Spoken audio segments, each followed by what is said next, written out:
Joe Manchin. Senator, thank you so much for joining us. As you know, President Biden is using the same authority that Trump attempted to use to shut off access to asylum for migrants who cross the southern border illegally. Do you believe this is the right move for President Biden? Absolutely. I've been encouraging this since last October. The border is the most serious crisis that we face, as far as I'm concerned, right now.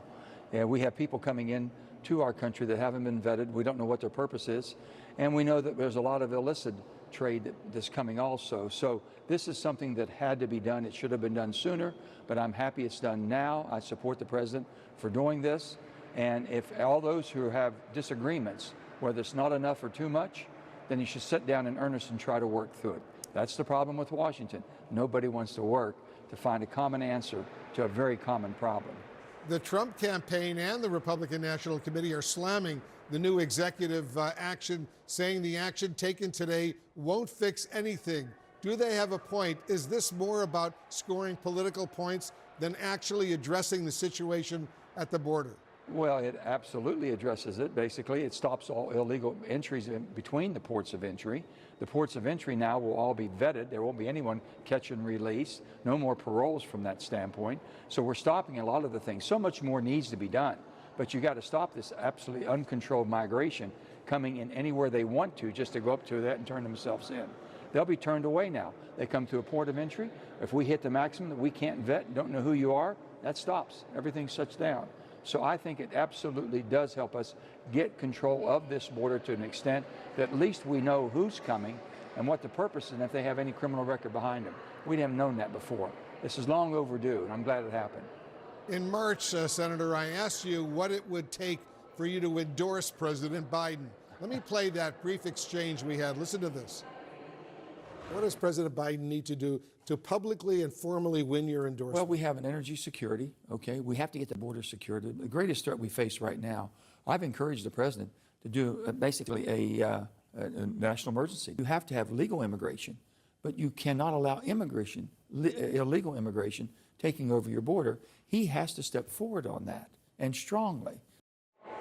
So is this the kind of strong action on the border that you said President Biden needed to do when we spoke back in March? Are you now ready, Senator, to make that endorsement? Let's just say that it helps tremendously, but we still have energy security. I'm fighting that every day to make sure that we have the energy in this country to be able to run our economy, defend ourselves, and help our allies. Also, more things that we can go into, but the greatest concern I'm having now is the debt of the nation, $34.66 trillion, and no one's doing anything about this, and it's going to cause great havoc. We have, for the first time, it looks as if we will spend more on the interest on our debt than what it takes to defend our country. That cannot be sustained. So, Senator, we're moving in the right direction. What else will it take for you to endorse President Biden? Well, we're moving in the right direction. Let me just say this. This is a big step in the right direction. Let's just make sure that we have more of it.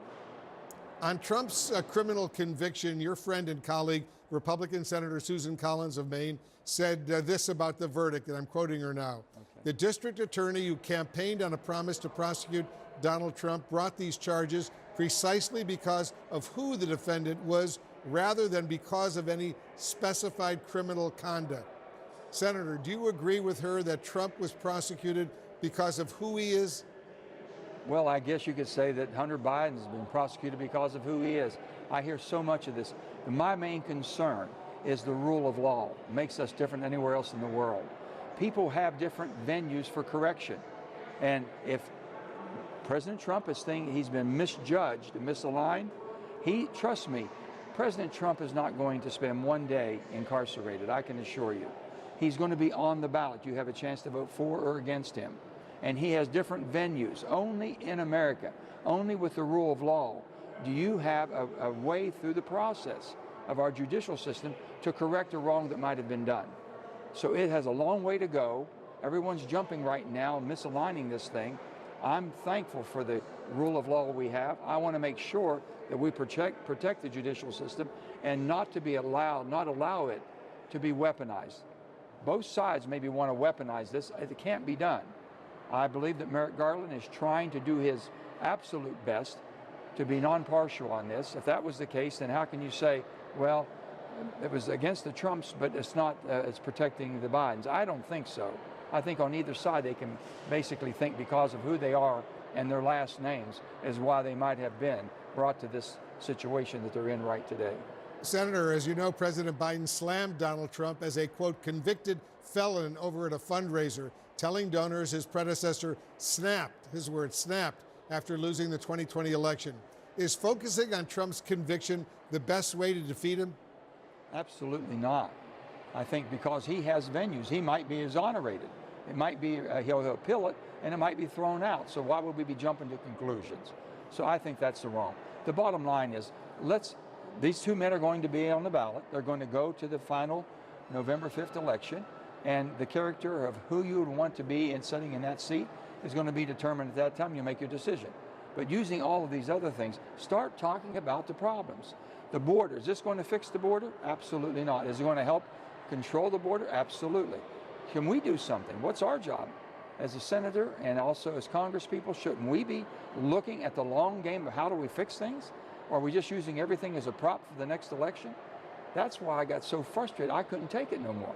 I didn't want to be part of this process, and the political parties continue to make you pick a side and drive us apart. I'm going to do everything in my power the 6 months I'm here and for the rest of my involvement in the politics in this great country is to bring the country together. The reasonable, responsible middle, they have to understand the power they have. Start determining and demanding more from the people you send here. Open up the primary processes in your states to get better selection and better candidates involved.